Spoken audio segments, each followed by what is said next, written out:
अच्छा भाई, chapter number 3 निकाल लें।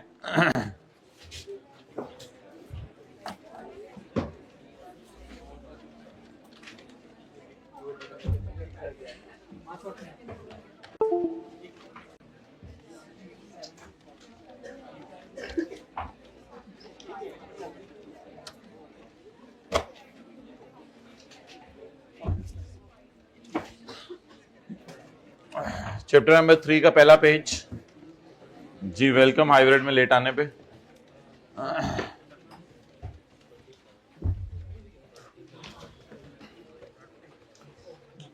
थोड़े से साथ वाले को देखें, एथिक्स की जरूरत महसूस हो रही है तो इसके लिए बहुत जरूरी है और आपके लिए तो इनएविटेबल हैं। असल में तो आप ही के लिए पढ़ाए जा रहे हैं, वो तो माशाल्लाह।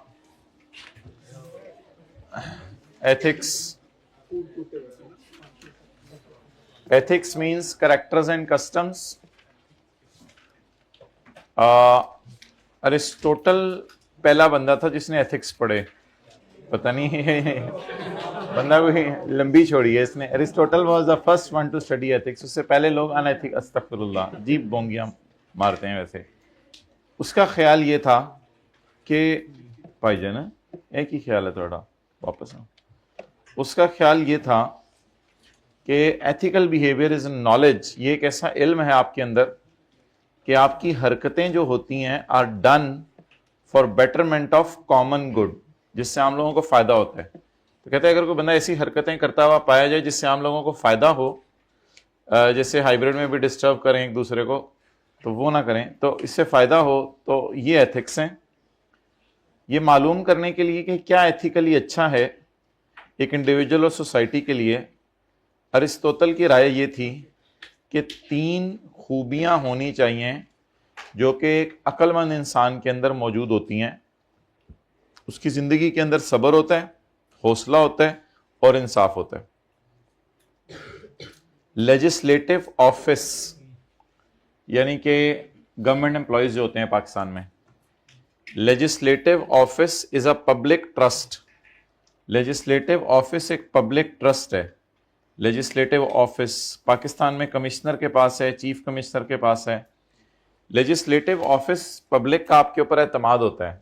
अगर आप कमिश्नर लग गए हैं तो लोग आप पे एतमाद करेंगे in every effort for personal gain, और कुछ भी आप अपनी जात के फायदे के लिए करेंगे थ्रू ऑफिस, ऑफिस के अंदर रहते हुए, is a violation of that trust. यानी आप अपने रिश्तेदारों का अगर टैक्स बचा के देंगे, so that is a violation of that trust. Pakistan का आइन ये चाहता है कि जो लेजिस्लेटर है, लॉ बनाने वाला, गवर्नमेंट, पार्लियामेंट, जो लॉ बनाने वाला है उसे कोड ऑफ एथिक्स बनाने चाहिए जिसमें वो प्रोहिबिट करे, मना करे इख्तलाफ को between public duty and private interest. Public duty commissioner की क्या है? To collect revenue for government,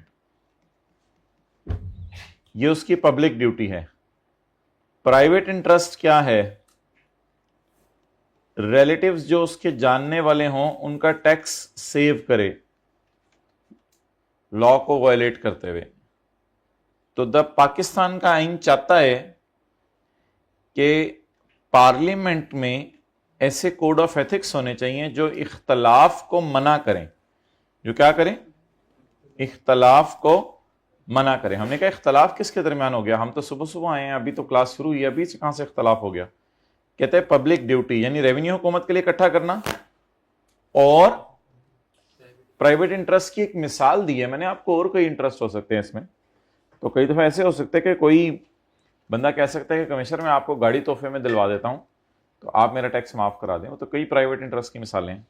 in private interest of members of legislators, members of legislators होते हैं यानी लॉ बनाने वाले, मिसाल के तौर पे MNAs, MPAs और इसी किस्म के लोग, या कमिश्नर्स भी कर ले चलें।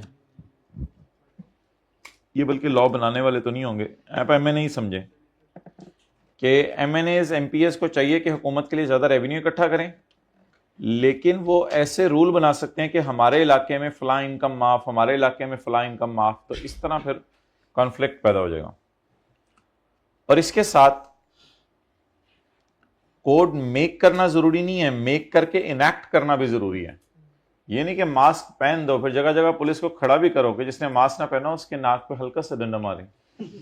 तो इनैक्ट करना भी जरूरी है। तो enact code of ethics for all officials and employees of state. ये officials and employees of states जो हैं ये हैं कमिश्नर्स वगैरह, कमिश्नर, चीफ कमिश्नर वगैरह, इनके ऊपर कोड फिर लगाएं भी। एंड इट्स पॉलिटिकल सब डिविजन्स, और अगर पॉलिटिक्स की बेस पे इलाके लेट आने पे डिवाइड हो गए हुए हैं तो फिर इनका भी कुछ करें, पॉलिटिकल सब डिविजन्स।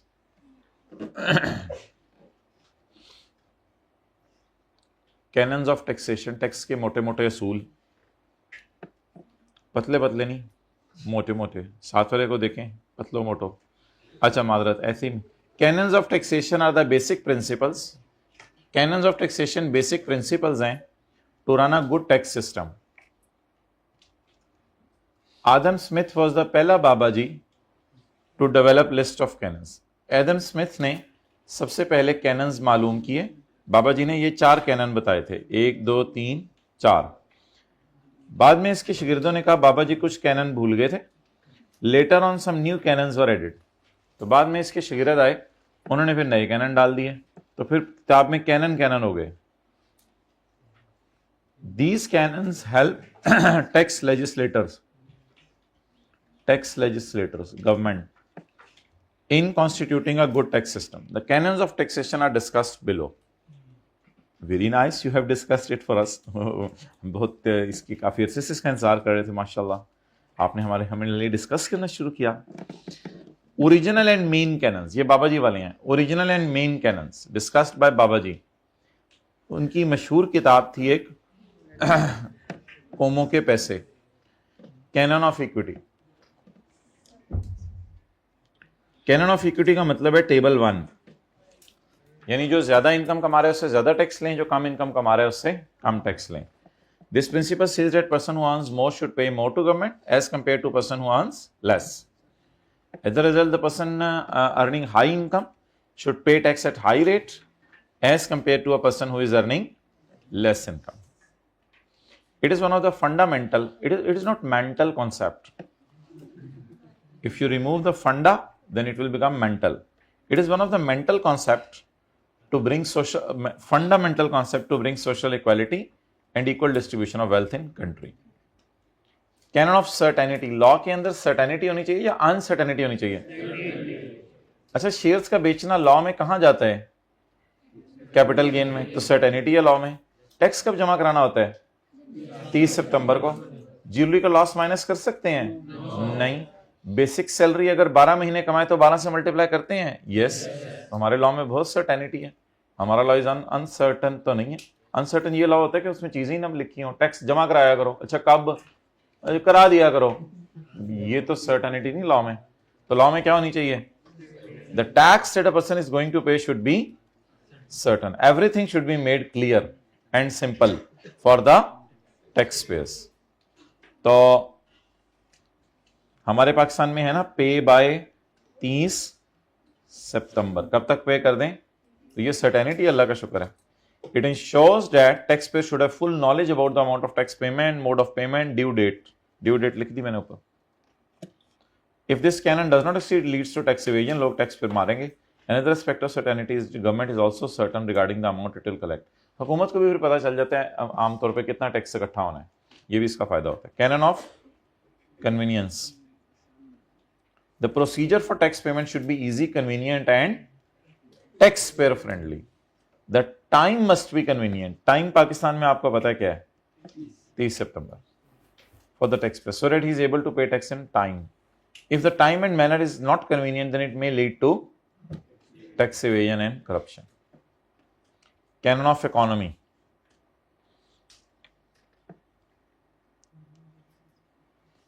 दस कानून बना के 60 अरब रुपया इकट्ठा करें या 30 लॉज बना के पाकिस्तान में 62 अरब रुपया इकट्ठा करें। पहला वाला ज्यादा इकोनॉमिकल है, टैक्स हल्का फुल्का कम इकट्ठा हो गया, वो टेंशन नहीं है। इकोनॉमिकल ज्यादा पहले वाला है, जिसमें कम लॉ बना के रेवेन्यू ज्यादा इकट्ठा हो जाए। नीचे 1-2 अरब ज्यादा इकट्ठा हो रहा है, लेकिन ऐसे ही फिर टैक्स पेयर को परेशान ही नहीं होगा। चलने पे टैक्स, उठने पे टैक्स, सोने पे टैक्स, बैठने पे टैक्स, इस तरह तो ना करो ना, हर चीज के ऊपर टैक्स लगाया हुआ है। तो sales tax, income tax, customs act, इस तरह के 10-12 लॉ हो तो बस ठीक है, समझ आ गई बात। The canon of economy states that the cost of tax collection should B low the collection. ये मेरे ख्याल से ना इट शुड बी फ्यूर, ये मैंने नीचे वाले की मिसाल दे दी है। बेटा आप जरा नीचे आओ, अब तो मैं आ गया मैं इधर। ये शायद प्रोडक्टिविटी की मिसाल दे दी है। अब इकोनॉमी की तरफ आ जाएं। The canon of economy states that cost of collecting tax should be as minimum as possible. तो एफबीआर के ऑफिस के एक्सपेंसेस लो होने चाहिए। अब मिसाल के तौर पे हमने एफबीआर का ऑफिस है चिचनिया में, सॉरी चिनियोट में। एफबीआर का ऑफिस है चिनियोट में। वहां ऑफिस के खर्चे हुए मिसाल के तौर पे 20 मिलियन और टैक्स कलेक्ट हुआ 19 मिलियन। तो क्योंकि अक्सर दुकानदार ऐसे थे जिनकी इनकम साल की 6 लाख से कम थी, तो उनका टैक्स कलेक्ट जो करने गए वो 19 मिलियन था। और एफबीआर के दफ्तर, बिजली, टाइलें, ये वो, लटरम पटरम, जनरेटर का बिल, ये वो मुलाजमीन की तनख्वाहें मिला के, तो भाई इधर फिर आप जो है वो 4 डालने गए थे चिनियोट के अंदर।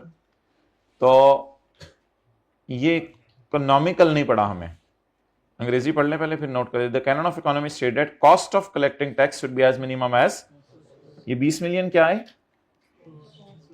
Cost of collecting tax. वैसे कलेक्शन कितनी हुई है? Collection, tax collection 19 million. The cost of tax collection should be lower than amount of tax received by government. अभी तो हायर है, इट शुड बी लोअर, ये कम होनी चाहिए। अगर 19 मिलियन टैक्स हुआ है तो ये 1-2 मिलियन होनी चाहिए, फिर तो कोई बचत होगी एफबीआर को। The purpose of collecting taxes to generate revenue for government if the canon of collected amount.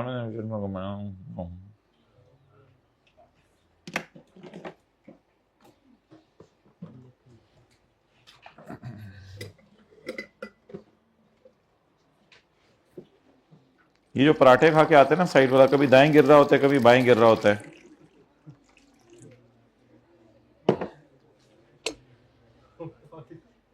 आगे गिर रहा होता है। 2 पराठे खा के आए हैं, हाथ खड़ा करें। 2 पराठे, 1 2 3, हाइब्रिड में 4, और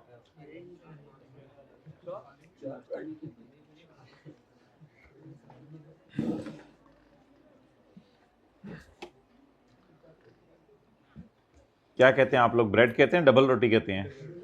डबल रोटी। डबल रोटी खा के आए हैं, हाथ खड़ा करें जी, डबल रोटी खा के आए हैं। अच्छा, additional canons of taxation. Functions of government increase significantly since Babaji's time. Babaji चले गए तो हुकूमतें पागल हो गई, पता नहीं क्या करने लगी। अकॉर्डिंगली मॉडर्न इकोनॉमिस्ट, बाबाजी के जो शागिर्द आए वो बाबाजी से भी मॉडर्न थे, ये फॉलोइंग एडिशनल कैनन्स। पिछले कैनन हमें याद नहीं हो रहे, नए कैनन लेके आ गए।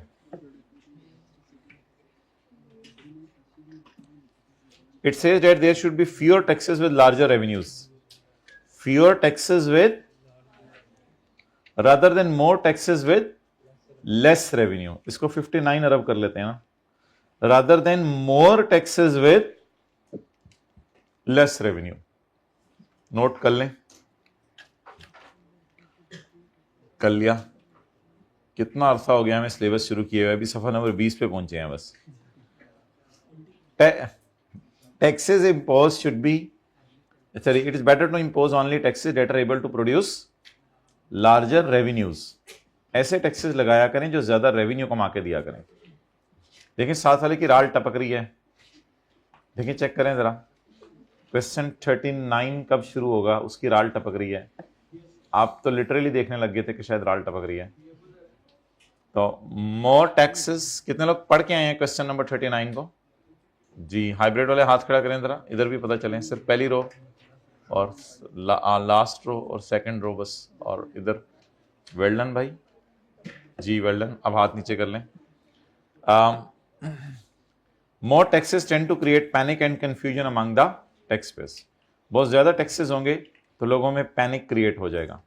बहरहाल यार ये अल्फाज जो है ना, ऐसे लोगों ने बना लिए हुए हैं, तो हमें तो अल्लाह का शुक्र है अपने ज़माने में पता नहीं होते थे। पैनिक, स्ट्रेस, डिप्रेशन, ये ऐसे ऐसे जवानों ने अल्फाज बनाए हैं। सर मुझे आजकल जो है ना यार हद हो गई है। चलें आगे।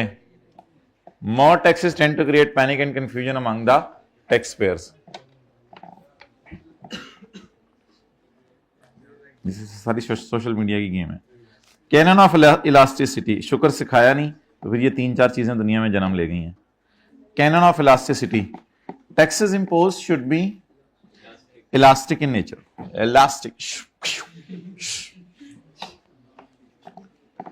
सो डिविडेंड पर किसी जमाने में 10% टैक्स होता था, फिर डिविडेंड पे 12.5 हुआ, आजकल 15% है, और 2030 में जब हम पढ़ा रहे होंगे, अगर जिंदा रहे दुनिया में, तो शायद उस वक्त 15% है, तो उस वक्त शायद 20% हो गया हो। तो इसको कहते हैं इलास्टिक नेचर का हमारा लॉ है। That is they can be increased, tax increase हो सकता हो और decrease according to the demands of government.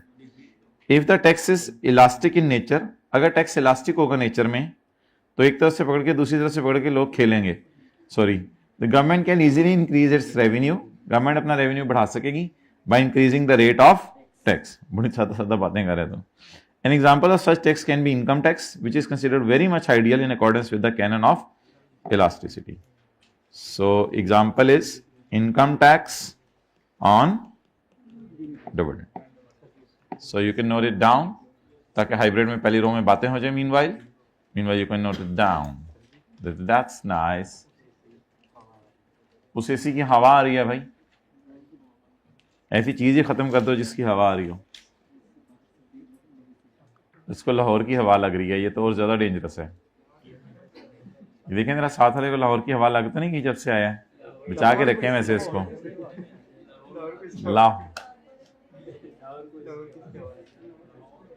साथ वाले को अगर लाहौर की हवा लग रही है और जो उसके लिए डेंजरस है, तो इसको शेखुपुरा में जमा करा देंगे हम। Canon of flexibility, canon of flexibility क्या कहते हैं कि सर ये तो हम पेपर में लिखे आएंगे, flexibility is different from elasticity, तो ये लिखना काफी होगा शायद। अच्छा जी, कुछ एरियाज ऐसे होते थे जो नए आते थे लॉ में, जिनके ऊपर टैक्स नहीं लगता था, तो गवर्नमेंट ने कैनन ऑफ फ्लेक्सिबिलिटी की बेहतरीन मिसाल है सेक्शन 37A। पहले सिर्फ सेक्शन 37 था जो कहता था प्राइवेट कंपनी के शेयर्स पर टैक्स लगाएं, लेकिन 37A चंद साल पहले आया, शायद 8-10 साल पहले आया, 2001 में नहीं था जब 2001 में लॉ बना था। तो उसमें इन्होंने ये किया कि सिक्योरिटीज पे भी टैक्स लगाना शुरू कर दिया, और इमूवेबल प्रॉपर्टी के लिए भी सेक्शन आया, उसमें 37 का 1A है वो सेक्शन, वो भी जाके देखिएगा, वो भी नया आया हुआ है। तो जिन एरियाज पे पहले टैक्स नहीं लगता था, अगर उन पे टैक्स लगाना चाहें, जब हमने सीए करना शुरू किया था उस वक्त पब्लिक कंपनी के शेयर्स बेचने पे टैक्स माफ था, लेकिन आजकल पब्लिक कंपनी के शेयर्स बेचने पे तो अलग रेट्स अवेलेबल हैं। तो इसलिए सेक्शन 37A का मतलब है हमारा लॉ फ्लेक्सिबल है। A flexible tax quickly adjusts to the new conditions. एक नया एरिया हमारे सामने आया कि पब्लिक कंपनी के शेयर्स लोग बहुत ज्यादा बेच रहे हैं, इन पे भी टैक्स लगाओ। If the tax system is not flexible, new areas will remain untaxed. अल्हम्दुलिल्लाह अभी तो इन पे टैक्स लग रहा है। न्यू एरिया है ना, ये न्यू एरिया है, यानी पहले लॉ में ये नहीं था फिर डाल दिया गया, ये इसकी मिसाल है। The system of taxation should be simple. The entire process should be not technical and straightforward. If it is difficult and complicated to understand, then it will lead to corruption. Canon of diversity. Diversity है ना हमारे law में, salary वालों से भी tax मांगा जाता है, बिजनेस वालों से भी टैक्स मांगा जाता है, कैपिटल गेन वालों से भी टैक्स मांगा जाता है, अदर सोर्स वालों से भी टैक्स मांगा जाता है, प्रॉपर्टी वालों से भी टैक्स मांगा जाता है। अगर सिर्फ बिजनेस वालों से मांगा जाता, जैसे कि पुराने ज़माने में जब लॉ बनते थे सिर्फ बिजनेस वाले ही टैक्स देते थे, तो फिर अगर उनका टैक्स कम आता तो फिर मसला हो जाना था, इसलिए सैलरी वालों से भी टैक्स ले लेते हैं, इनसे भी ले लेते हैं ताकि गुजारा चलता रहे हुकूमत का। सो अल्हम्दुलिल्लाह it is an example of diversity. और अगर ये कुछ ना होता तो फिर ये डाइवर्सिटी ना होती, है तो डाइवर्सिटी है। It says that government should collect tax from different sources rather than relying on a single source. If government relies on a single source, it can be harmful for economy. Therefore, government introduces both direct and indirect taxes. और अल्हम्दुलिल्लाह मैंने आपको खबर सुनानी थी खुशी से कि क्या कहते हैं, मैं तो वहीं का वहीं हूँ, आप मुझे लगता है कि सवाल कर आए होंगे। आप भी वहीं के वहीं हैं, कितने लोग वहीं के वहीं हैं? हाइब्रिड में हाथ खड़ा करें जो मेरे साथ हैं, वहीं के वहीं हैं जहां छोड़ा था। ये अफसोस वाला हाथ है, इससे टीचर की बैड बुक्स में आ रहे हैं आप लोग। मेरा तो सीए नहीं तो मुझे टेंशन नहीं। अच्छा,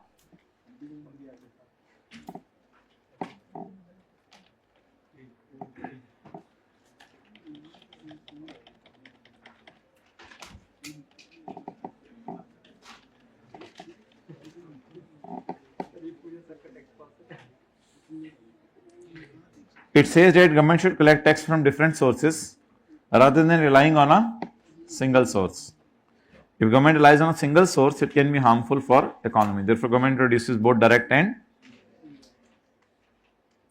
अच्छा जी, आज हमने एथिक्स पढ़े हैं for tax legislators, government, parliament, कानून बनाने वालों के लिए एथिक्स। अब हमने एथिक्स फॉर टैक्स पेयर्स नहीं पढ़ने, आज हम पढ़ने लगे हैं ethics for tax administrators, FBR. FBR के लिए क्या एथिक्स हैं?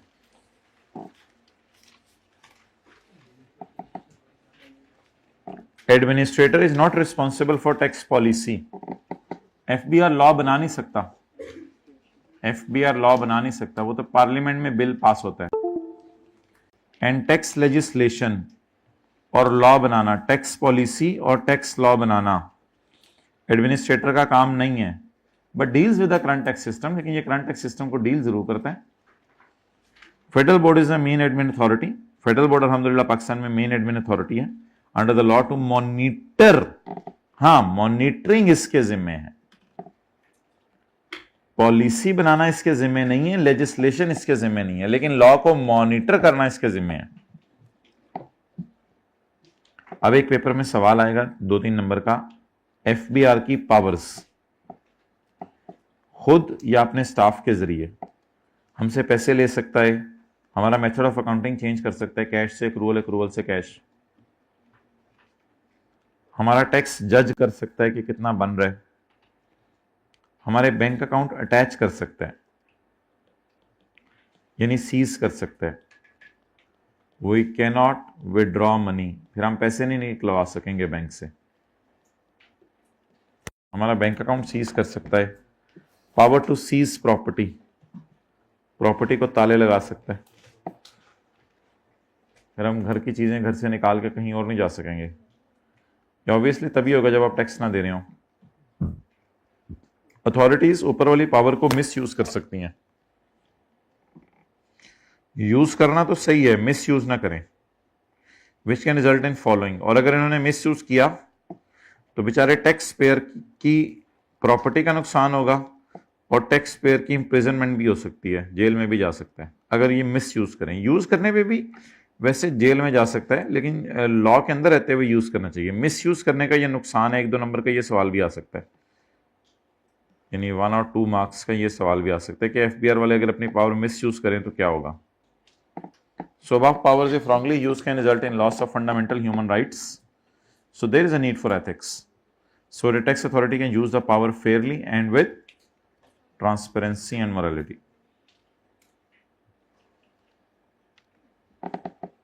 ट्रांसपेरेंसी होता है ना, साफ शफाफ, मोरालिटी गुड एथिक्स होने चाहिए। Zahid is running a textile unit and tax amounting to 50 lakh is assessed against him. उसके बैंक अकाउंट में 10 मिलियन पड़ा है और उसका टैक्स है 50 लाख। ये तो बहुत थोड़ा टैक्स है, बैंक में ऑलरेडी 10 मिलियन पड़ा है। However he has to fulfil his export orders. लेकिन उस बेचारे ने बाहर के मुल्क से कुछ ऑर्डर पकड़े हुए हैं, वो उसने डिलीवर करने हैं। He has to fulfil his export orders. अगर वो अपने ऑर्डर फुलफिल नहीं करता तो उसके कस्टमर कहीं और चले जाएंगे, इसकी वजह से उसकी क्रिटिकल पोजीशन हो जाएगी। जाहिद का ख्याल है कि अगर उसे टैक्स ले लिया जाए उसके बैंक अकाउंट को अटैच करके तो इररिपेयरेबल लॉस हो जाएगा। So he files a request to FBR for allowing him to pay the tax in installments.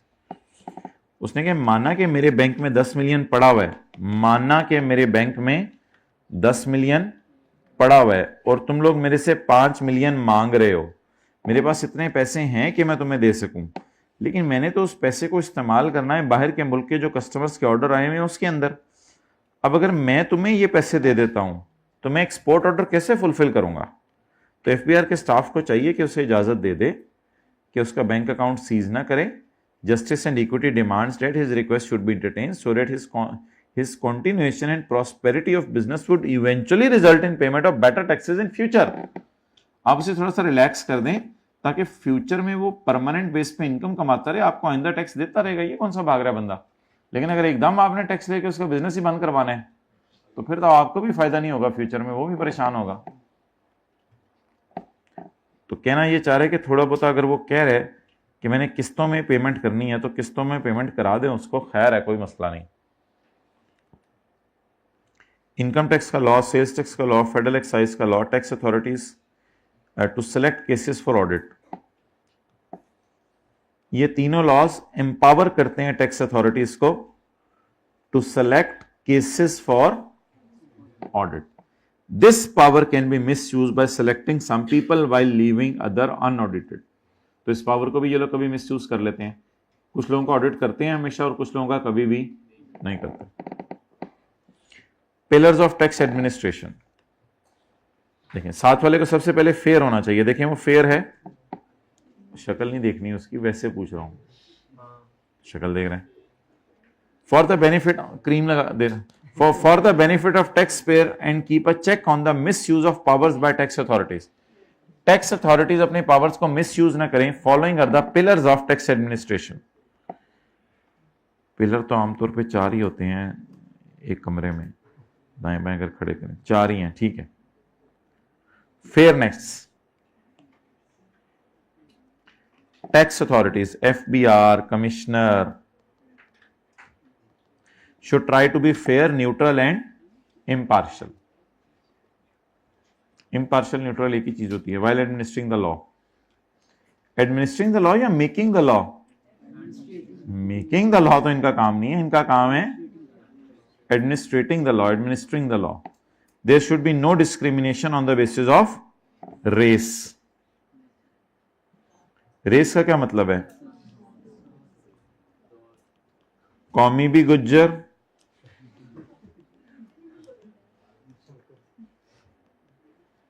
TP भी गुज्जर, टॉमी भी गुज्जर, कौमी भी गुज्जर और टीपी भी गुज्जर। मैं भी रानी तू भी रानी, कौन भरेगा पानी? वो कुएं पे खड़े होकर दोनों लड़ रही हैं। तो कौमी भी गुज्जर, टीपी भी, तो ये तो फिर गड़बड़ हो जाएगी। Yes act. Transparency, all proceeding must be transparent and must be seen as transparent। सब कुछ ट्रांसपेरेंट होना भी चाहिए और दिखने में भी ट्रांसपेरेंट होना चाहिए।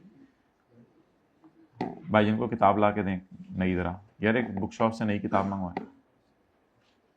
अब बैग से निकाल रहा है यार, भाई तो कीड़े पिंडू आए हैं यार, तेरी मेहरबानी यार।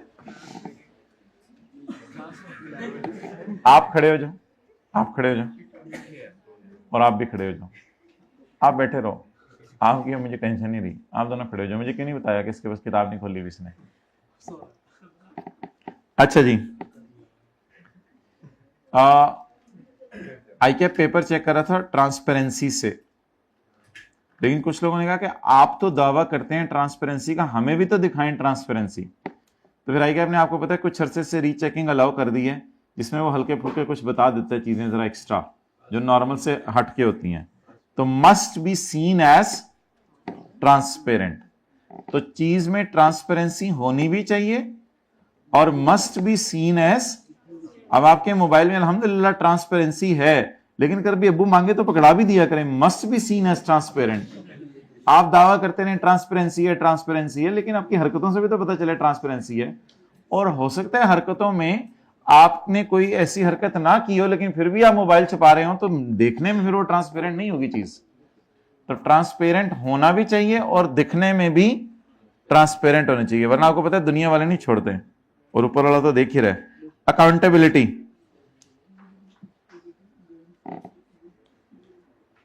There must be strong system of accountability for wrong doors. ये रॉन्ग डूअर्स कौन हो सकते हैं? कमिश्नर, कमिश्नर के सबॉर्डिनेट, कमिश्नर के सबॉर्डिनेट को याद है? असिस्टेंट कमिश्नर, डिप्टी कमिश्नर, कॉमी कॉमी, टॉमी टॉमी। तो असिस्टेंट कमिश्नर को अकाउंटेबल होना चाहिए कमिश्नर को, और कमिश्नर को अकाउंटेबल होना चाहिए एफबीआर को, और एफबीआर को मरने के बाद की जिंदगी का एहसास होना चाहिए। There must be strong system of accountability for wrong doers which should stop corruption, nepotism and mal administration. Nepotism क्या होता है? अकरबा परवरी, रिश्तेदारों को सपोर्ट करना, नेपोटिज्म यही नहीं होता? अच्छा आगे चलें। इक्विटी, मैल एडमिनिस्ट्रेशन, गलत administration. Similarly situated tax payer should be tax in same way.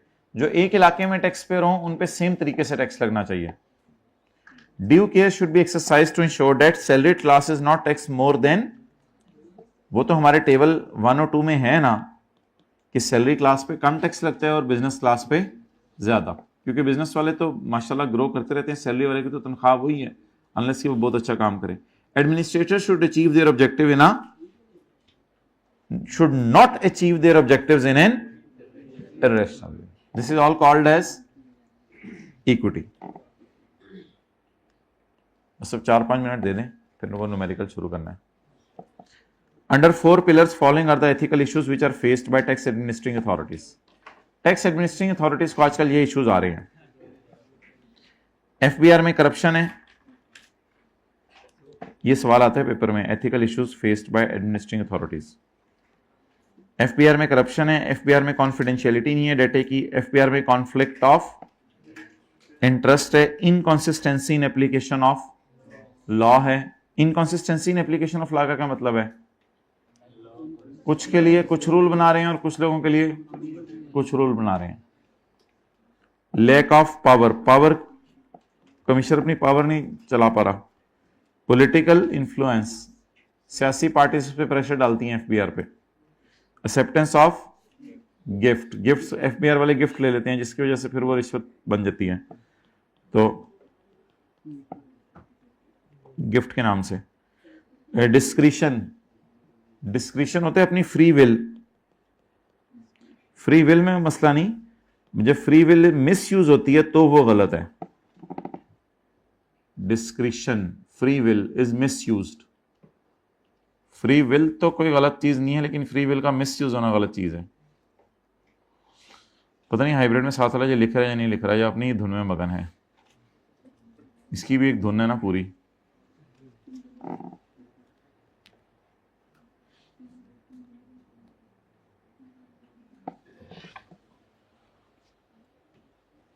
To avoid the pitfalls of abusive use of discretion, 7 principles for structuring discretion are as follows.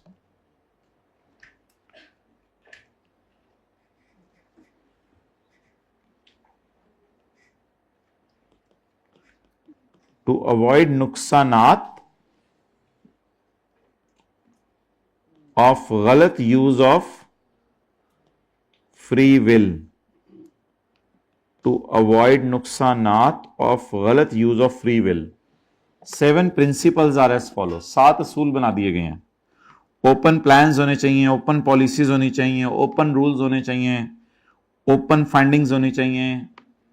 Case में finding सामने आती है ना, किसने क्या किया। Open findings होनी चाहिए। इसके बाद जो है वो ओपन रीजंस होनी चाहिए, ओपन प्रेसिडेंट्स होने चाहिए। प्रेसिडेंट्स भी ओपन होने चाहिए कि सर कहें जी टीयर रूम में आओ जरा, मैं सजा दूंगा जिसने टेस्ट नहीं दिया। अब ये प्रेसिडेंट ओपन नहीं है, लेकिन अगर ओपनली सबके सामने उसको कुट लगाई जाए तो उस बंदे को देख के लोग कहते हैं इसकी वजह से प्रेसिडेंट सेट हो गया है। अब आइंदा मैं मेरी नस्लें भी इंशाल्लाह जो है टेस्ट देंगी। तो ओपन प्रेसिडेंट, जैसे किसी बंदे ने कोई जुर्म किया उसको सरेआम फांसी दे दी जाए तो इससे प्रेसिडेंट सेट हो जाता है। तो प्रेसिडेंट सेट होना इसे कहते हैं। अब्बू ने 1-2 दफा बड़े भाई को लगा दी तो वो प्रेसिडेंट सेट हो गया अब घर में। अब ऑब्वियसली आप खुद ही ऑटो पे सीधे हो जाएंगे। तो ओपन प्रेसिडेंट, हाइब्रिड में आके सर ने किसी एक को कुछ कह दिया तो सब बाकी सारे ऑटो पे सही हो जाएंगे, जिसको पंजाब वाले कहते हैं कवा तीनू सुनावा नोनू। तो you got it.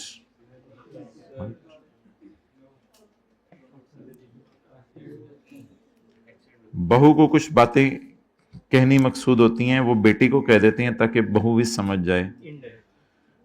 Open president ये होते हैं।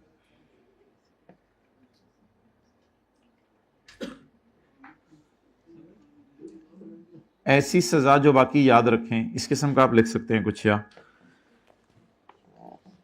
तो ऐसी सजा आप दे दें अगले बंदे को कि बाकी उसको याद रखें। Fair informal procedure, formal procedure होने चाहिए या इनफॉर्मल।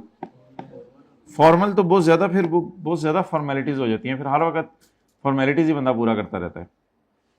तो फेयर इनफॉर्मल प्रोसीजर्स होने चाहिए, फेयर होने चाहिए लेकिन इनफॉर्मल हो, ज्यादा फॉर्मेलिटीज हो तो मसला होगा। फिर ये रिस्पॉन्सिबिलिटीज की अलग हेडिंग है। ये इंप्लीमेंटिंग अथॉरिटीज कौन है? FBI. Try to be impartial, fair, neutral and consistent in law, ignoring the race or economic circumstances. वो तो ऊपर पढ़ लिया हमने। Provide efficient and quality service to all taxpayers. Taxpayers को efficient and quality service दें। In an effort to exceed their expectation, उनकी expectation से भी आगे चले जाएं। यानी बच्चे आए उनकी सीटों के ऊपर पहले से लस्सी के एक गिलास पड़े हों, यानी उनकी एक्सपेक्टेशन से भी आगे चले जाए। अच्छा, follow the law completely and no exemptions or tax credits should be provided to persons who is not eligible for it. जाहिर बात है, ऐसे लोगों को टैक्स माफ ना करें जो इसके लिए एलिजिबल नहीं है। Take all measures to collect tax on a timely base. Timely base का क्या मतलब है? कब तक टैक्स ले लिया जाए? At a lowest cost. Lowest cost का क्या मतलब है? FBR के अपने एक्सपेंसेस कम होने चाहिए। फिर ये बातें समझ नहीं आती, याद नहीं होती, उधर प्रोड्यूस नहीं होती तो मैसेज में नंबर आ जाते हैं। तो इसलिए नहीं, मैं किसी की बात कर रहा हूं जो नहीं पढ़ते थे, मैं आप लोगों की तो बात ही नहीं कर रहा। Make the payment of refunds on, अगर आपने रिफंड मांगा है तो रिफंड को डिले करें या टाइम पे कर दें। Show the honesty and integrity to gain confidence of the government and taxpayers. Avoid participation in political activities. यानी FBR के अंदर नारे ना लग रहे हो, फलां पार्टी जिंदाबाद, फलां पार्टी मुर्दाबाद। Educate taxpayers about their rights. Taxpayers को उनके राइट्स भी बताने चाहिए, कि शारा बांधे तो सर्विस लेन में डाल के निकल जाओ, उनके राइट्स भी बताने चाहिए। Educate the taxpayers about their rights and obligations so that taxpayers खुशी से लॉ को फॉलो करें। Educate taxpayers about tax credits. उनको टैक्स क्रेडिट्स का बताएं, उनको एग्जेम्पशंस का बताएं। उनको ज्यादा परेशान हो रहे तो एग्रीकल्चर शुरू कर दो, सारा ही टैक्स माफ हो जाएगा। ये इतनी तो हमने छूट दी हुई है, तो ज्यादा टैक्स बने तो चैरिटियां देना शुरू कर दो, तुम्हारा टैक्स माफ हो जाएगा। Keep the confidentiality of information provided by tax payer. Tax payer जो आपको बताया उसको कॉन्फिडेंशियल रखें, हत्ता के कमिश्नर जाके अपनी बीवी को भी ना बताए कि आज क्या क्या हुआ, with highest level of security. टिड होला सुने? टिड होला, बेली इज लाइट, मतलब ये कि वो हर बात बता देता है अगले को। साथ वाला तो नहीं ऐसा कि आप उसे बात बताते हैं अगले दिन पूरे कॉलेज में फैली होती है, तो ये कॉन्फिडेंशियलिटी नहीं रखता वो बात की, बात आपने उसको बताई होती है, फैली पूरी दुनिया में होती है। Refrain from receiving gifts, gifts लेने से जरा बचना है जिंदगी में।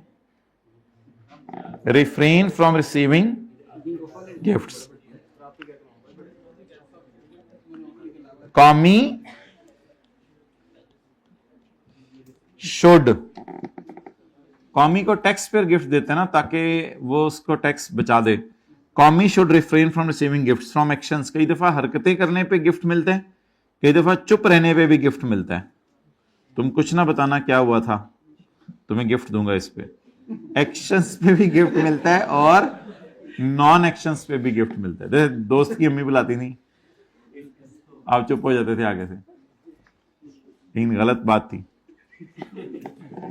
आप लोगों को बताना चाहिए था कि आपकी कंपनी ऐसी है।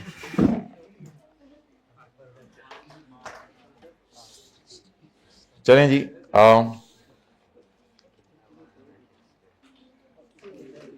Chapter number 12।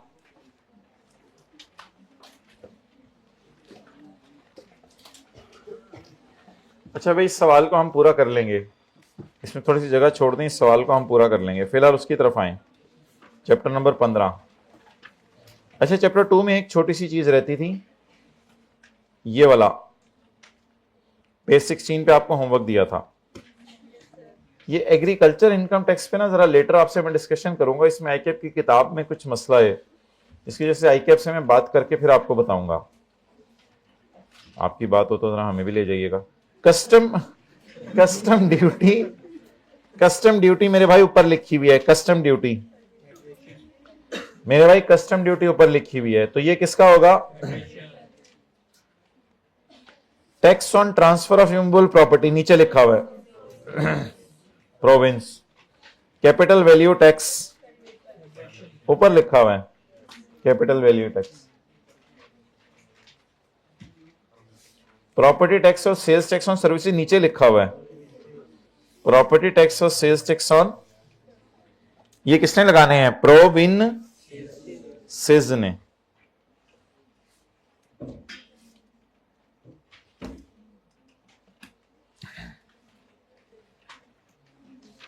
असगर नहीं था, असगर, वो जिसकी असगरा से शादी हो गई थी, असगरी पैदा हुआ था, पेज 430, मोहम्मद असगर। यही वाला सवाल नहीं था? अल्लाह अकबर, गलत सवाल तो नहीं बता दिया आपको? आजादी in companies and AOP and is engage, सारी इंगेज हो जाने, दुनिया च ऐसी रह जाने in the business of manufacturing disposable products. अच्छा, हमारे वाला ही केस है। फॉलोइंग इंफॉर्मेशन है ना, has been extracted from the ACs record for the year ended 30/जून 2022। 30/जून 2022 का ये डेटा आपको अवेलेबल है, पेज 435।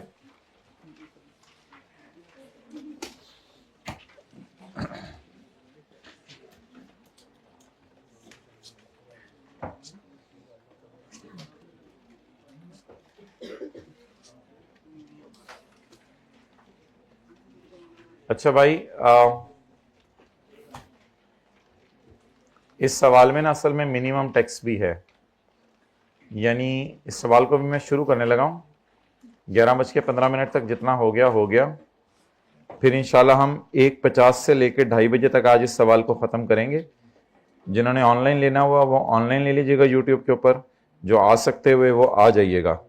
इसलिए मेन एडजस्टमेंट इसकी मैंने अभी डिस्कस करनी है, ये वाली। बाकी जो नीचे कॉमनली पास्ट में आती रही एडजस्टमेंट्स, वो मैंने फिर अगली क्लास में डिस्कस करनी है। लेकिन इसकी एक बहुत इंपॉर्टेंट एडजस्टमेंट ये वाली है, लेकिन ये ऑब्वियसली अगली क्लास में डिस्कस होगी। ये बड़ी इंपॉर्टेंट एडजस्टमेंट है इसकी, और ये वाली एडजस्टमेंट। अच्छा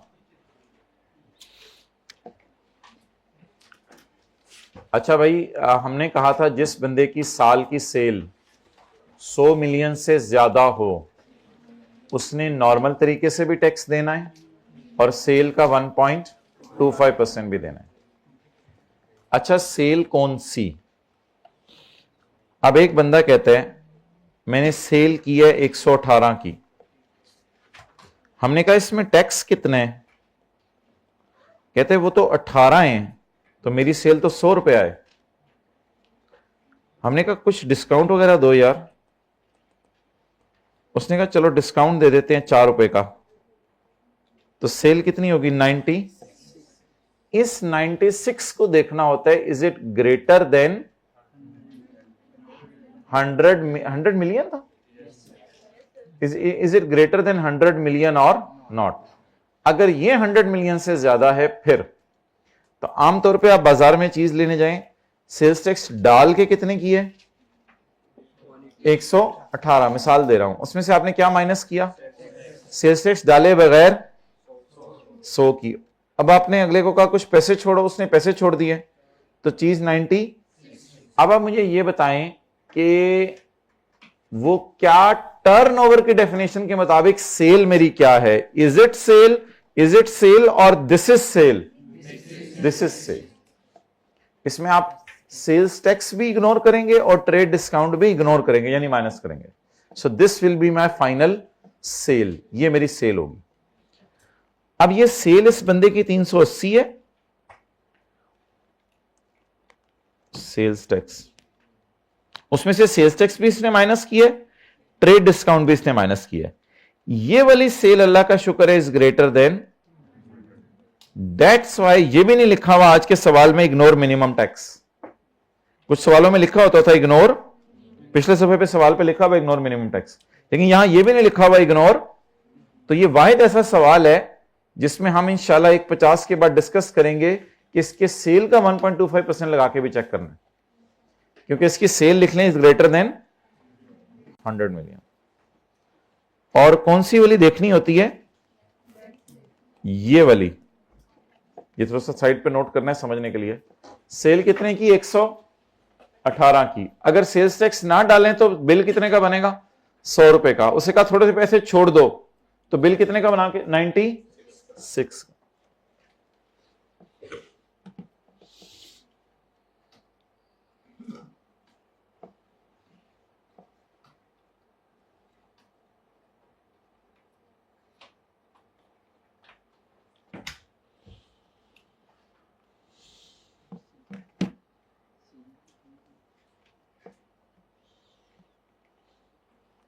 आपका एक दोस्त लाहौर आया, उसने कहा यार मैं आजकल लाहौर आया हूं। आपने कहा ओके कीप इंजॉइंग,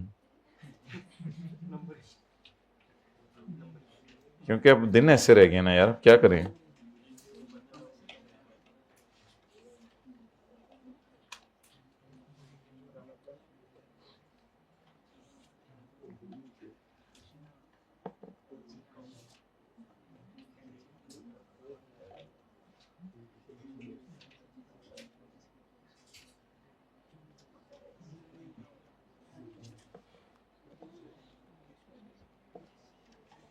ओके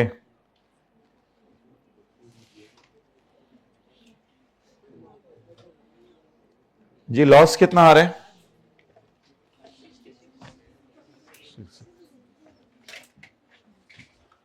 चलें जी स्टार्ट करें। Working one, income from business, loss 66,000 कर लें इसको, 66,000 रुपीज इन 1000।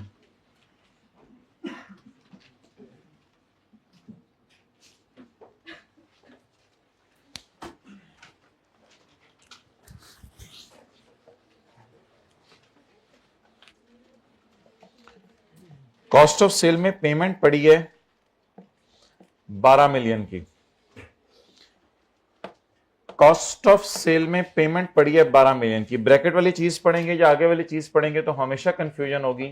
मैंने आपको अक्सर मना किया हुआ है। अच्छा, मेरी बात कुछ और होती है, आप लोग कुछ और कर रहे होते हैं, जिसकी वजह से भी चीजें समझ नहीं आती। कॉस्ट ऑफ सेल में एक पेमेंट पड़ी है 12 मिलियन की। मैंने आपको अक्सर कहा है ब्रैकेट वाली बात या फुल स्टॉप से आगे वाली बात ना पढ़ा करें, पहले उस पेमेंट को रिवर्स कर दिया करें, बाकी बात बाद में पढ़ा करें। पढ़ा 12 है, आगे जो मर्जी फिगर लिखी हुई है पड़ा 12 है, तो कॉस्ट ऑफ सेल में 12 पड़ा हुआ है, इसको जरा ऐड कर दें, वो खर्चों में पड़ा हुआ है। खर्चों वाली चीज को उल्टाने का तरीका ये है, पेमेंट को उल्टा दें 12 million,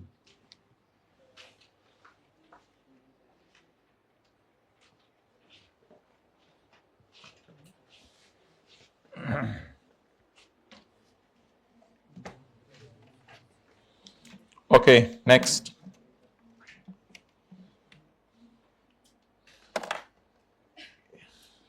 including sales tax of 2 million, इसमें सेल्स टैक्स पड़ा हुआ है 2 मिलियन का। ये पेमेंट हुई है हाशिम लिमिटेड को, हमने एक नई मशीन खरीदी है for making plastic containers in exchange of an old machine having a book value and a market value of इतने।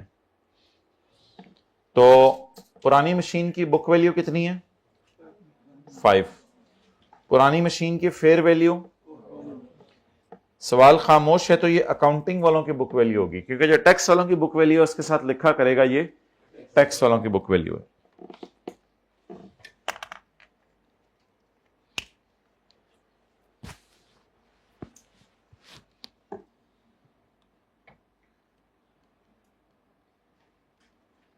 accounting book value and a fair value. The transaction was occurred on यकम जुलाई 21। ये machine हमने साल के पहले दिन बेची है। ओके, पुरानी मशीन देके नई मशीन ली है, तो सेक्शन 76 कहता है कि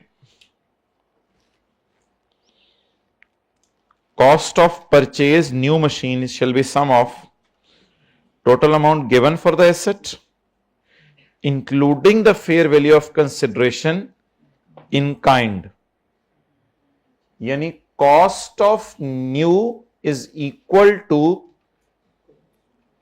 total amount given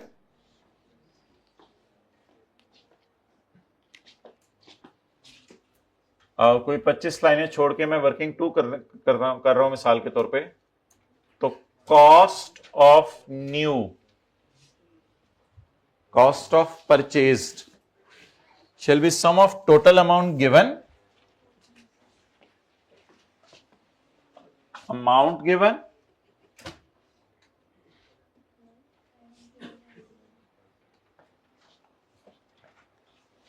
plus the fair value of consideration in kind। इनको जरा उठा दें, क्लास ले लें। अच्छा, amount given and fair value of consideration in kind. Consideration in kind से मुराद है यहां ओल्ड मशीन। इन दोनों को जब हम जमा कर देंगे तो that will be the cost of new machine.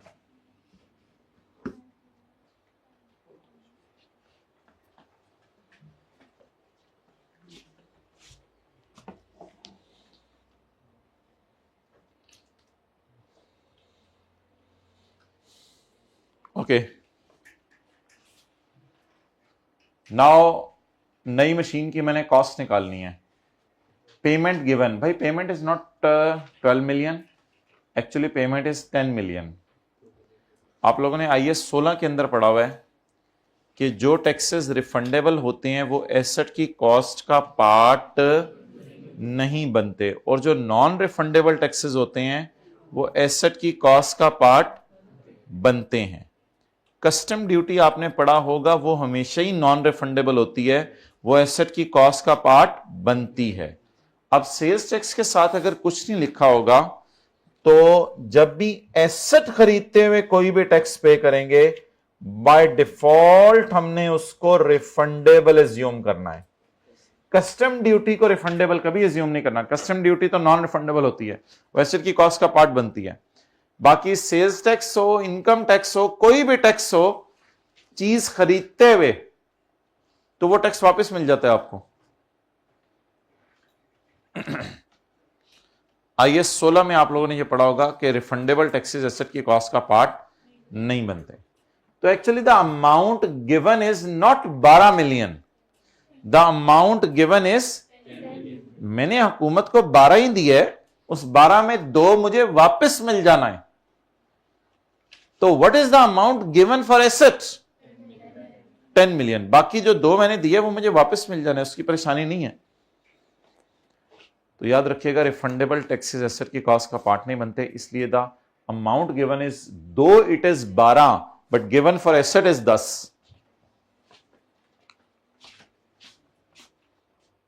तो 12,000 minus is equal to 10,000. It is the amount given for assets and the 2,000 is amount given for sales tax which we will receive back. बहरहाल कोई बच्चा 12,000 रुपए भी कर देगा तो शायद आई कैप उसको ऑनर कर दे कि इसने नॉन रिफंडेबल एज्यूम किया होगा, कोई इतना बड़ा मसला नहीं इसमें। अच्छा जी, and 4 million is the fair value of the old machine. आया क्या? New machine. गया क्या? पैसे और ओल्ड मशीन। ओल्ड मशीन की फेयर वैल्यू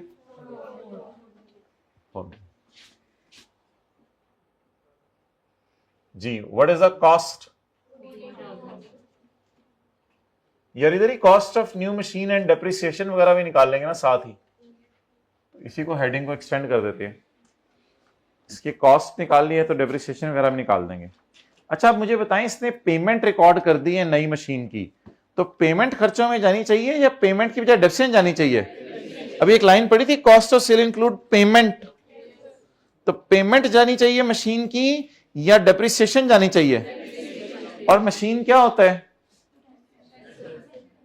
एसेट होता है। मशीन क्या होता है? तो इसकी अभी डेप्रिसिएशन वगैरह भी हम निकाल लेंगे और इनिशियल अलाउंस भी निकाल लेंगे।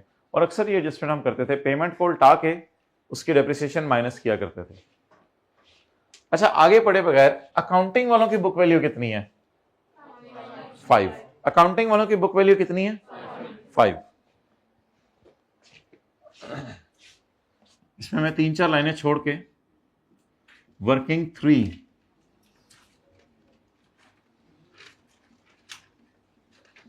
अकाउंटिंग वालों का क्या निकालूं? Gain loss. पेपर में इसी तरह मेरा माइंड चल रहा होगा ना कि अकाउंटिंग वालों की बीवी का करना क्या है, तो कॉन्सिडरेशन माइनस अकाउंटिंग वालों की WDV। वैसे अकाउंटिंग वालों की तो गेन ना हमेशा देता है, अजीब सवाल है, अकाउंटिंग वालों की बुक वैल्यू दे रहा था कि अकाउंटिंग वालों का गेन हम निकालें, पता नहीं। 5,000 जो मुझे नजर आ रहा है मैं उसको इधर ही लिख सकता हूं, और क्या कर सकता हूं? अकाउंटिंग वालों की बीवी। अगर इस तरह आपको नहीं पसंद तो बिल्कुल अकाउंटिंग की क्लास समझ लें, अकाउंटिंग की आप डिस्पोजल अकाउंट बना लें, यहां पे आप कैश लिखें कंसिडरेशन की जगह, और यहां पे आप बुक वैल्यू लिख दें। इसमें क्या मसला है? ये तो डिस्पोजल अकाउंट बना रहा हूं जो टीचर बनाते थे अकाउंटिंग की क्लास में, कंसिडरेशन माइनस बुक वैल्यू, याद होगा FAR 1, ये गेन लॉस आ जाता है। तो यही कर रहा हूं स्टेटमेंट फॉर्म में। तो अल्लाह का शुक्र है मैंने फिगर सारी उठा ली है। ये फिगर मैंने 12,000 वैल्यू उठा ली है, और ये फिगर मैंने 4,000 वैल्यू उठा ली है, और ये फिगर मैंने 5। यही आपको टेंशन हो रही होती है ना, फिगरें साथ उठाते रहे। चलें जी, तो गड़बड़ क्या हुई थी सवाल वाले से? Cost of sale include payment. Cost of sale में पेमेंट जानी चाहिए या कॉस्ट ऑफ सेल में डेप्रिसिएशन जानी चाहिए चीजों की? तो पेमेंट चलेगी, तो पेमेंट को हमने उल्टा दिए, इसकी जगह थोड़ी देर में क्या माइनस करेंगे? डेप्रिसिएशन वगैरह। और अकाउंटिंग वालों का गेन लॉस उल्टाकर टैक्स वालों का गेन लॉस रिकॉर्ड करेंगे। गेन लॉस किस पे? ओल्ड मशीन पे। अकाउंटिंग वालों का गेन लॉस उल्टाकर, देखिए ना, पुराना एसेट जा रहा है, नया एसेट आ रहा है, तो मैक्सिमम क्या होगा? पुराने एसेट का गेन लॉस अकाउंटिंग वालों का उल्टाएंगे, टैक्स वालों का रिकॉर्ड करेंगे, और नए एसेट की डेप्री, बस यही तो होना है, और क्या होना है। ट्रांजैक्शन साल के पहले दिन हुई थी। Old machine was purchase on रकम जनवरी 20। ओल्ड मशीन काफी पहले की खरीदी हुई है। चलो अल्लाह करे कॉस्ट दे दे ताकि मैं टैक्स वालों की WDV निकाल लूं। डेट ऑफ परचेज तो दे दी, अल्लाह का शुक्र है। Disposal of old machine and depreciation of new machine were not recorded in our books of accounts. ऊपर वाली बुक्स ऑफ अकाउंट्स में disposal of old machine was not recorded. Accounting gain loss इसने record ही नहीं किया, तो मेरे भाई मैं क्यों निकालू, निकाल के मैंने तो रिवर्स करना ही नहीं। कहते मैंने अकाउंटिंग गेन लॉस रिकॉर्ड ही नहीं किया। उसका अकाउंटिंग गेन लॉस रिकॉर्ड ना करना हमारे लिए फायदे की बात हो गया। अकाउंटिंग के टीचर के एतबार से तो ये ब्लंडर है, लेकिन न्यूमेरिकल सॉल्व करने के एतबार से फायदे की बात हो गया। अब अकाउंटिंग गेन लॉस उल्टाने की टेंशन नहीं है पूरे सवाल में। कहते मैंने रिकॉर्ड ही नहीं किया, हम क्या करें, रिकॉर्ड करके उल्टाएं? हमें डीओजी ने बीआईटी ही की है, हद होगी। Disposal of old machine and depreciation of new machine were not recorded in books of accounts. Books of accounts के अंदर क्या रिकॉर्ड होता है? अकाउंटिंग वालों का गेन लॉस। और बुक्स ऑफ अकाउंट्स के अंदर क्या रिकॉर्ड होता है? अकाउंटिंग वालों की डेप्रिसिएशन। क्या बुक्स में अकाउंटिंग वालों की डेप्रिसिएशन रिकॉर्ड हुई है या पूरी पेमेंट रिकॉर्ड हो गई है? क्या बुक्स के अंदर अकाउंटिंग वालों का गेन लॉस रिकॉर्ड हुए या भूल गए हैं? चलो अल्लाह का शुक्र है, बुक्स ऑफ अकाउंट्स के अंदर भाई समझनी है चीजें। बुक्स ऑफ अकाउंट्स के अंदर पुरानी मशीन का बिकना रिकॉर्ड नहीं हुआ, इसलिए पुरानी मशीन का गेन लॉस उल्टाने की जरूरत नहीं है। और बुक्स ऑफ अकाउंट्स के अंदर डेप्रिसिएशन नई मशीन की रिकॉर्ड नहीं हुई, तो अल्लाह का शुक्र है अकाउंटिंग डेप्रिसिएशन भी उल्टाने की जरूरत नहीं। आगे चलें। टैक्स वालों की बीवी ओल्ड मशीन की वो सेम एज अकाउंटिंग वालों की बीवी। असल में इसने कॉस्ट नहीं दी ना, बिकी हुई चीज की कॉस्ट नहीं दी, तो हम बीवी निकाल नहीं सकते। कॉस्ट जरूरी है जिंदगी में बीवी के लिए, कॉस्ट नहीं निकलेगी तो बीवी नहीं निकल सकेगी। सिमिलरली टैक्स वालों की बीवी तो मैं किसकी बीवी हूं? तुम अकाउंटिंग वालों की हो। अच्छा अच्छा, अकाउंटिंग वालों की बीवी तो ऊपर गिवन है ना, लेकिन अल्हम्दुलिल्लाह टैक्स वालों की बीवी भी अकाउंटिंग वालों की बीवी के बिल्कुल बराबर की थी, was the same as accounting वालों की बीवी। तो टैक्स वालों की बीवी मिल गई मुझे, आप लोगों को मिली? टैक्स वालों की बीवी कितनी है? टैक्स वालों की बीवी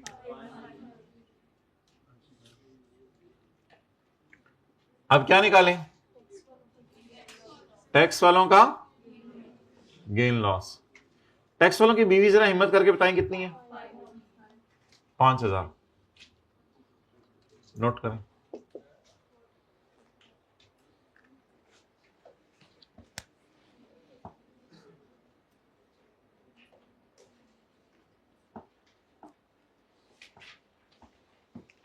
अच्छा जी, अब कंसिडरेशन बता दें क्या लें। यार असल में बेची तो नहीं, लेकिन अगर बाजार में बिकती तो फेयर वैल्यू की बिक जाती ना, वो तो तबादले में कोई नई चीज आ गई है। इट डजंट मीन कि आप जो है वो गेन लॉस रिकॉर्ड ही ना करें। ये तो अजीब सी बात है कि टैक्स वालों का गेन लॉस रिकॉर्ड ना करें। टैक्स वालों का गेन लॉस रिकॉर्ड होगा, पुरानी चीज बिक के ही नई चीज आ रही है ना एक तरह की। वो जो पेमेंट में छूट मिली है वो पुरानी चीज की वजह से मिली है ना। इसका मतलब है पुरानी चीज की कोई वर्थ थी, तो पुरानी चीज की क्या वर्थ थी जिसकी वजह से नई चीज के पैसे छूटे होंगे? Fair value. पुरानी चीज की क्या कीमत थी जिसकी वजह से नई चीज सस्ती मिली होगी? Fair value.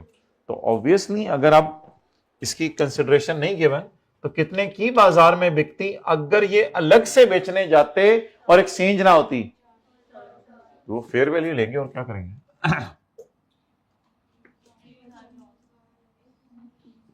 अच्छा ऐसा करें, अकाउंटिंग वालों का गेन लॉस उल्टा के अब टैक्स वालों का गेन लॉस रिकॉर्ड करें। अकाउंटिंग वालों का गेन लॉस क्यों नहीं उल्टाला?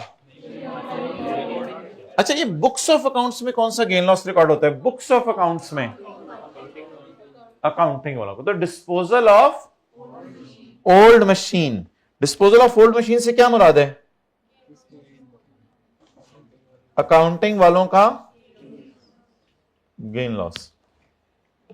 और बुक्स ऑफ अकाउंट्स में डेप्रिसिएशन भी कौन सी जाती है? अच्छा अकाउंटिंग वालों की डेप्रिसिएशन क्यों नहीं की बुक्स ऑफ अकाउंट्स में? उन्होंने पूरा कॉस्ट रिकॉर्ड कर दी ना, पेमेंट रिकॉर्ड कर दी। तो अकाउंटिंग वालों का गेन लॉस और अकाउंटिंग वालों के डेप्रिसिएशन कहते हैं मैं रिकॉर्ड करना भूल गया हूं। अगर तू करता तो मैं उल्टाता, शुक्र है तूने की नहीं तो मैं उल्टाऊंगा नहीं। लेकिन टैक्स वालों की बीवी उसने दे दी, वो क्यों दी फिर? या तो डेट ऑफ परचेज दी हुई थी ना, कॉस्ट देता। देखे ना, डेट ऑफ परचेज दी हुई है, अब कोई फायदा नहीं है डेट ऑफ परचेज का।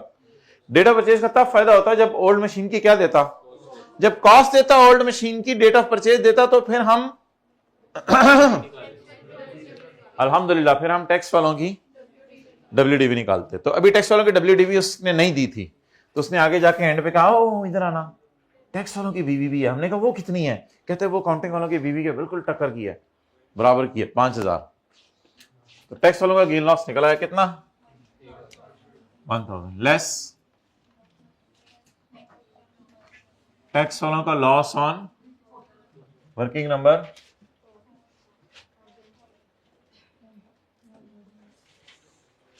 कोई मसला नहीं, पेपर में भी वर्किंग 3 खोल के काट दीजिएगा, और पता नहीं कितने गंद मारते हैं हम। अच्छा जी,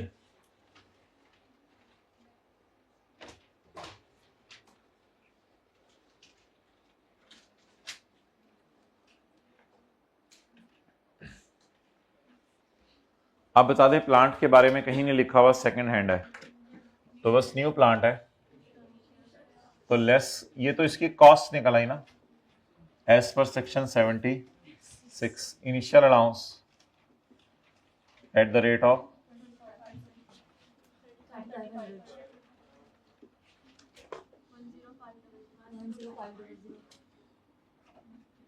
लेस टैक्स वालों की बिल्डिंग के लिए 10, कंप्यूटर के लिए 30, बाकी सबके लिए 7।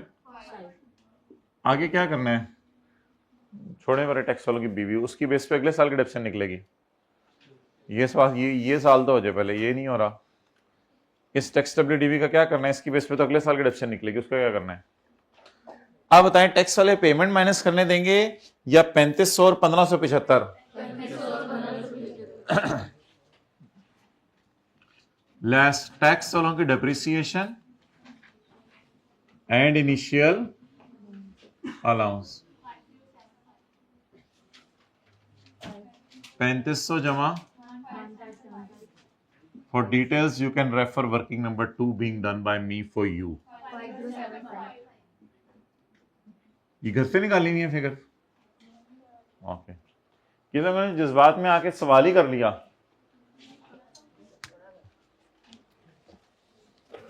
कितने लोगों को पढ़ा पढ़ा लग रहा है? ठीक है, पढ़ के आए हैं घर से।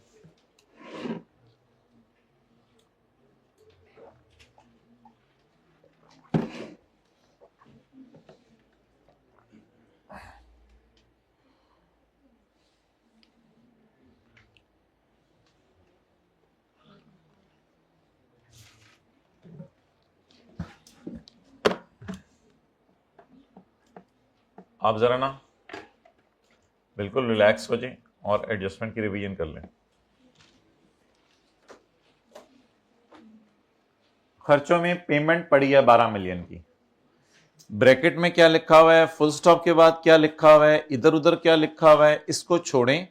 बस खर्चों में पेमेंट जो पड़ी हुई है वो माइनस होगी हुई है, इसको उल्टा दें एज इट इज। जब पढ़ाई 12 है तो मैं उसको आगे सेट करके 10,000 को कैसे उल्टा सकता हूं? कह रहे पढ़ाई 12 है तो ब्रैकेट वाली चीज तो कंफ्यूज करेगी पेपर में हमेशा। फिर जब पढ़ा 12 है तो फिर ब्रैकेट वाली चीज में क्यों पढ़ूं? जो पढ़ा है उससे उल्टा दिया। अच्छा, आगे हमने पूछा ये पेमेंट किसकी है? कहते हैं कॉस्ट ऑफ सेल में जो पेमेंट पड़ी हुई है ना, उसमें 12 मिलियन की पेमेंट है, इसमें मैंने 2 मिलियन सेल्स टैक्स दिया है हाशिम लिमिटेड को for purchase of new machine. New machine पढ़ते ही अब हमें जाके समझ आया कि ये फिक्स्ड एसेट है। तो फिक्स्ड एसेट, अब हमें कंफ्यूज हो गए कि हमने यहाँ आगे नहीं पढ़ा, हमने फॉर प्लास्टिक कंटेनर पढ़ के रुक गए पेपर में। हमने कहा अब ये पता नहीं 12 मिलियन की या 2 मिलियन की। फिर हमने सोचा ये टैक्स तो वापस मिल जाते हैं हुकूमत से, तो इसलिए मशीन की price is 10, amount given for machine is 10 in exchange of an old machine having a book value and fair value of इतने। बुक वैल्यू के साथ कुछ नहीं लिखा हुआ, तो ये कौन सी बुक वैल्यू होगी? अकाउंटिंग वालों की। चैप्टर 8 में जाके हमने देखा the cost of purchased asset shall be sum of the amount given, that is 10 plus the fair value of consideration given in। तो हमने 10 और 4 को जमा करके अल्हम्दुलिल्लाह उसको 14,000 करके उधर ले गए। उसके बाद हमने आगे सवाल पढ़ना शुरू कर दिया। हमने कहा हमें कॉस्ट निकल आई, फिर हमने कहा ये 5,000 हमने तो कहीं लिखा ही नहीं।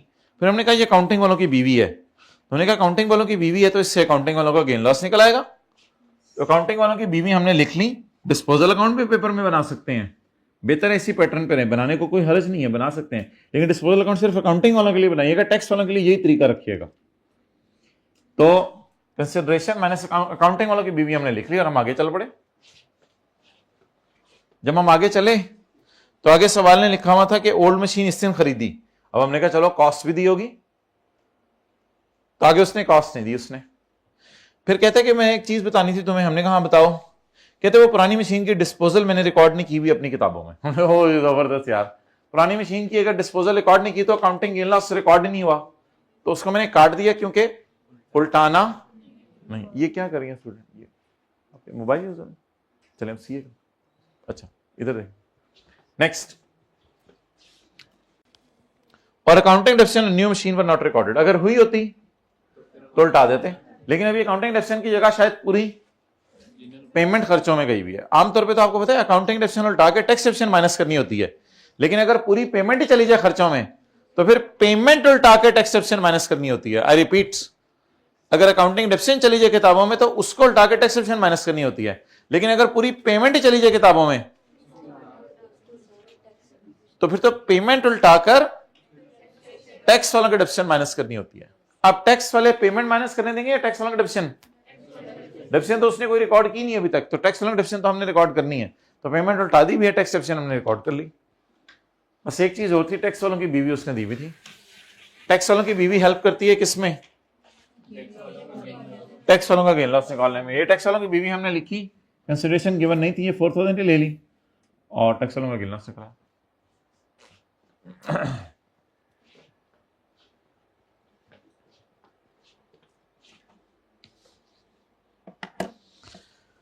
Purchase of raw material of 40 million against which no tax was deducted, जिसके अगेंस्ट टैक्स नहीं कटा था।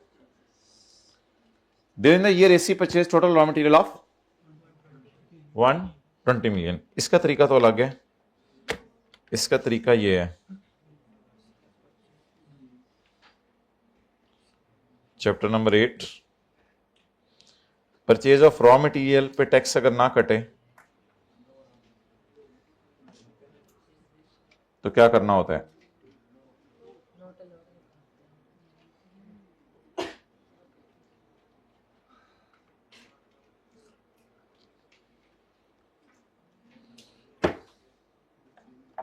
वर्किंग नंबर कौन सी? 2? नहीं 2 तो नहीं,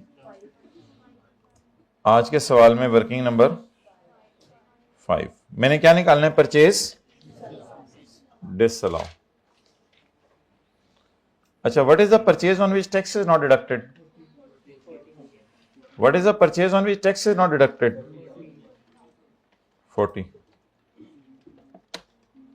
क्या हो रहा है?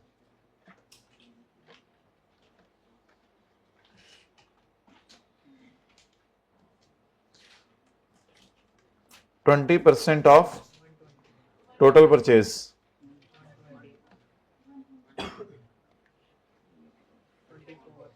24। So what is disallowed? पूरा 40 डिसअलाउ करूं या 24? नोट कर लें, वर्किंग है प्रॉपर। अब मैंने उधर नहीं की तो मैं क्या करूं, इधर कर दिए, करनी थी ना, जहां मर्जी कर दें।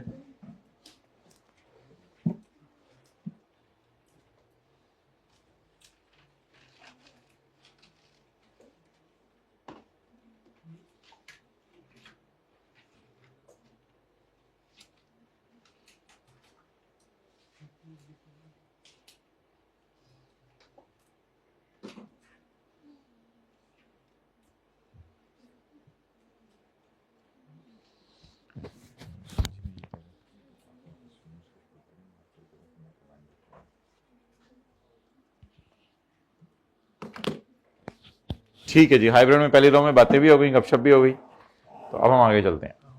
ये बड़ा नाइस होता है, जरा बंदा फ्रेश होता रहता है। ओके,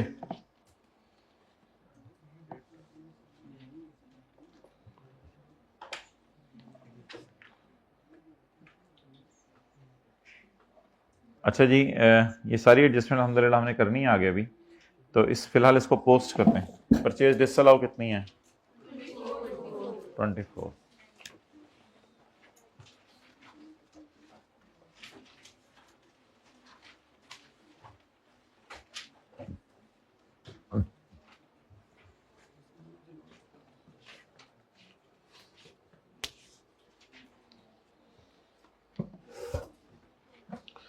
ओके,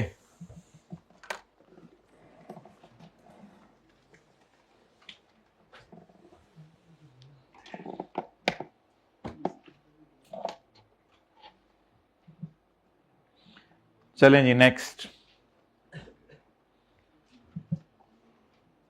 अच्छा, ये बाकी एडजस्टमेंट्स अगली क्लास में करेंगे। एक दो बच्चों ने कहा है कि ये ज़रा अभी फ्रेश माइंड है तो आखिरी बुलेट करा दें, तो कोई नहीं, तरतीब आगे पीछे कर लेते हैं। आखिरी बुलेट कर लें पहले। लीज वालों के बारे में आपको याद है, अकाउंटिंग वालों की डिप्रिसिएशन और अकाउंटिंग वालों का इंटरेस्ट उल्टाकर क्या माइनस करते थे? Lease rental.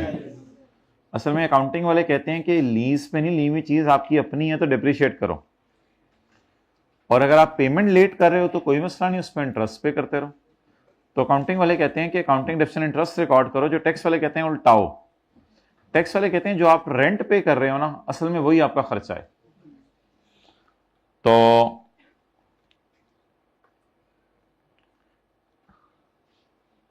Operating expenses include, ऊपर से मिला के पढ़ें, operating expenses include depreciation and interest.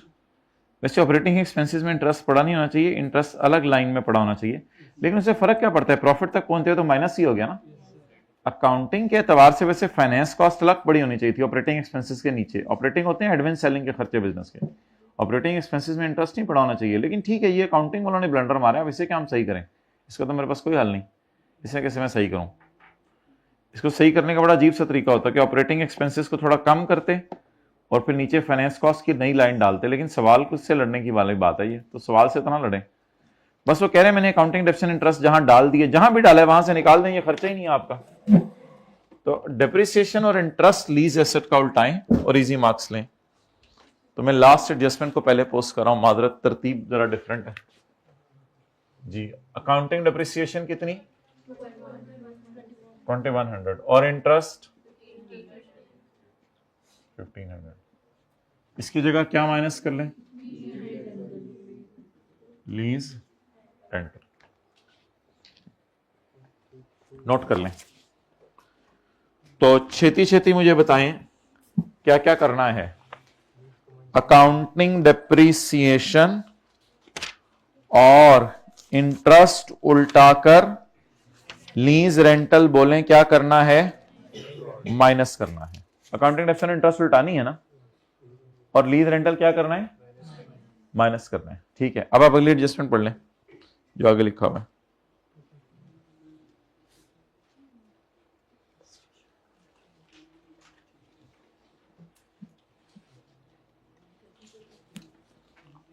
अच्छा,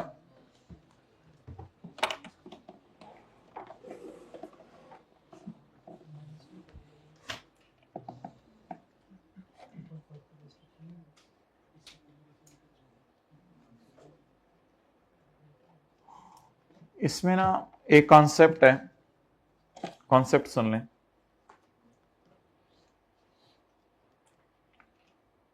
$2.5 मिलियन वाली गाड़ी 2.5 मिलियन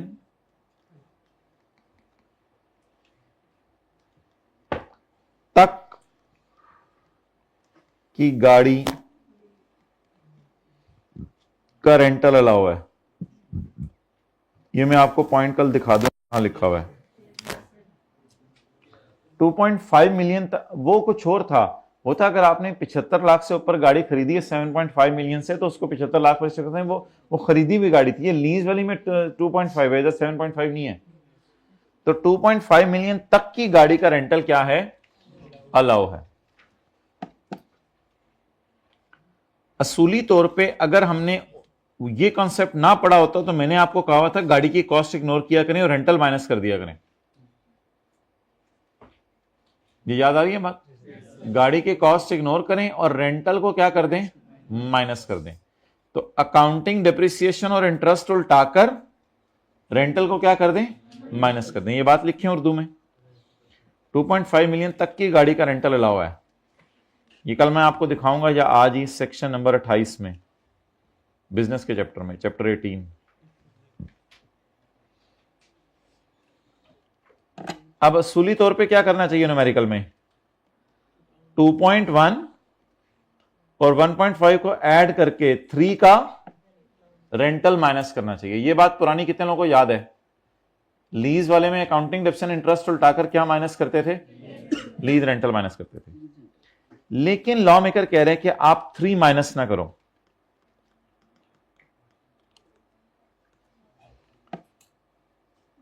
वो कह रहे हैं कि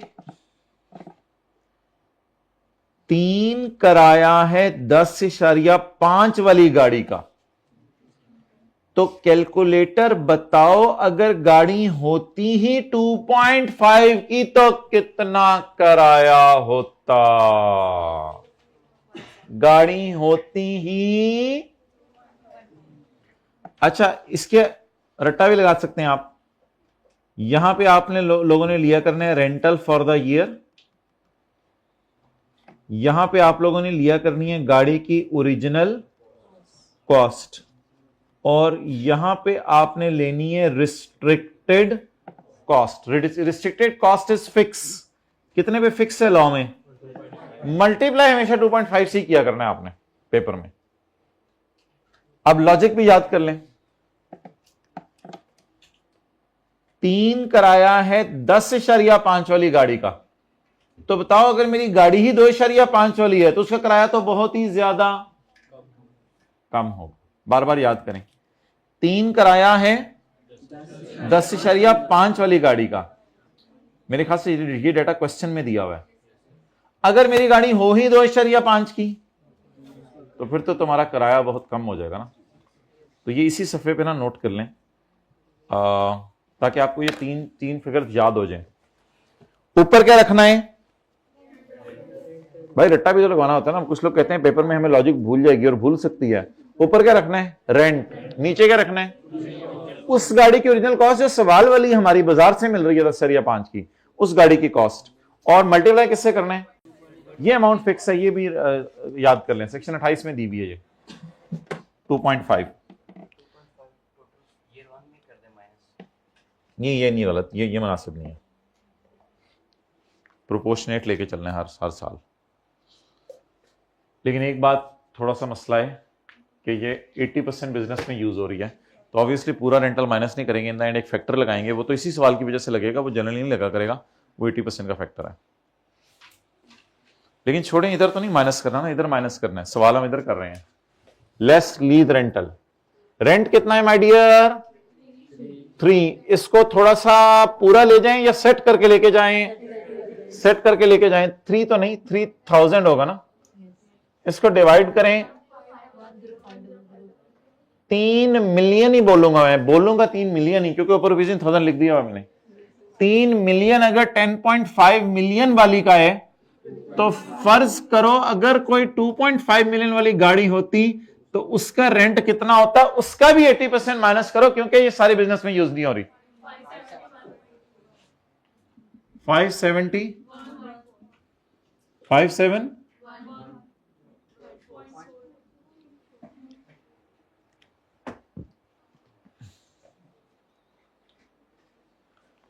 तो ये हमने तरतीब से हट के लास्ट बुलेट की है, तो बाकी बुलेट इंशाल्लाह अब हम होल्ड कर रहे हैं।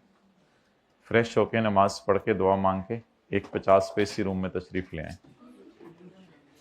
वरना यूट्यूब पे अवेलेबल हो जाएगा पार्ट बी के नाम से। आज नहीं, ऐसा करेंगे ना, अगले हफ्ते इस सवाल को किसी दिन ट्यूसडे को पूरा कर लेंगे। आज ही अपलोड हो जाएगा, आज ही अपलोड हो जाएगा। अगर आप घर 8 बजे जाते हो रात, तो उससे पहले इंशाल्लाह हो जाएगा।